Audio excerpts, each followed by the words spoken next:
Welcome, everybody, to this week's edition of Valpo Athletics Weekly, presented by our friends at Lakeshore Bone and Joint Institute. Brandon Vickery with you. Glad to be joined by the Director of Track and Field and Cross Country here at Valpo, Vincent Walker, as we talk cross country and track and field, and specifically outdoor track and field, going into the conference championships this weekend.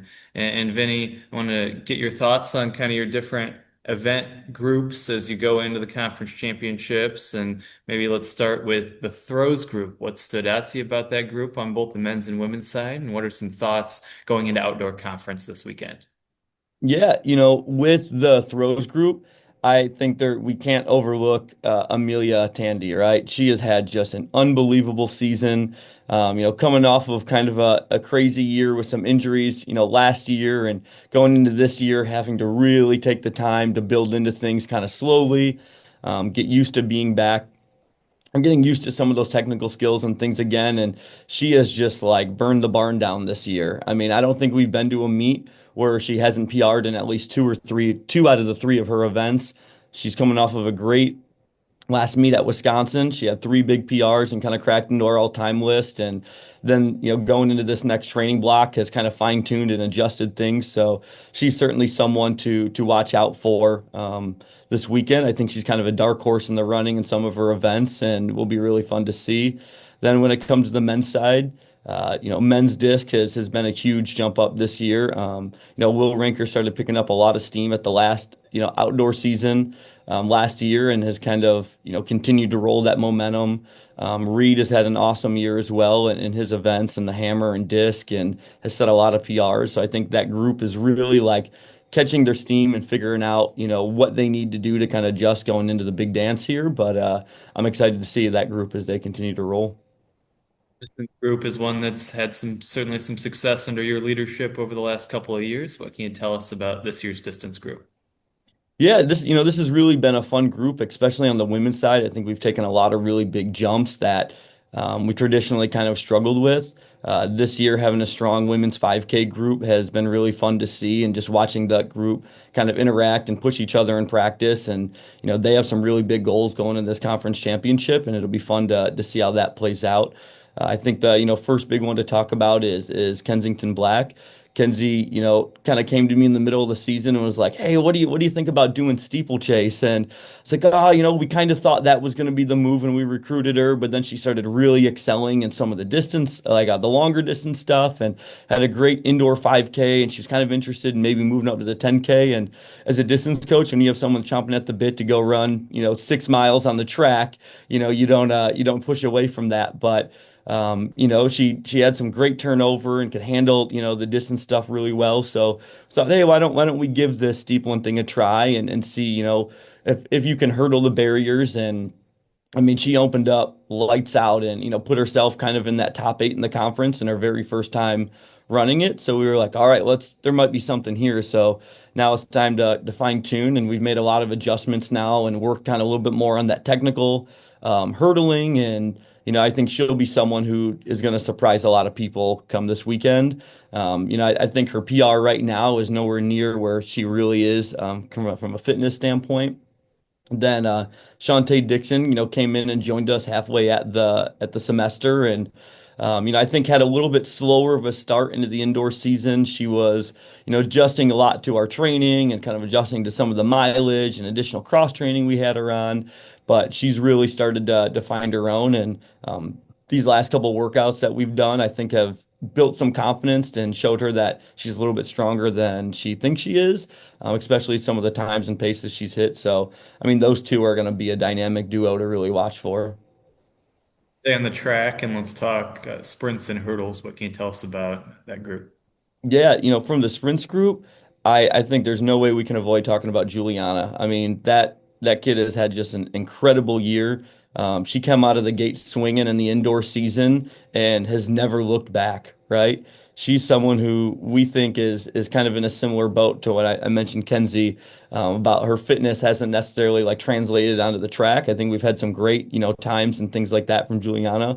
But when you see her work out, you see like, man, there is just so much more in the tank. And I think if she can keep the confidence up and remain, smooth in the race, it's really really difficult in those events to, avoid tightening up, but remembering to just staying relaxed and staying loose. And, if she can do that and maybe go out a little bit smoother, she tends to get out pretty fast and burn herself kind of in the last, 80 meters or so. But she's someone who certainly could be a surprise as well this weekend. And she's just been fun to watch that progress she's had this year. So, what can you tell us about the jumps going into this weekend? Yeah, the jumps group, obviously a big returner we've had is Micah. He's kind of had a roller coaster of a year, but one thing that we've always enjoyed about him is the fact that he's just a gamer, right? And he can kind of have an off, season throughout the regular season, but when we get to the conference championship, that's a guy who I'm betting all my marbles on.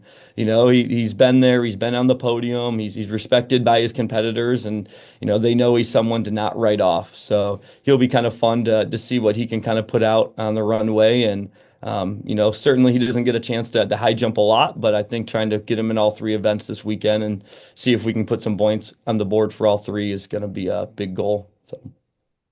Some program marks and the multis during the indoor. What can you tell us about the multis?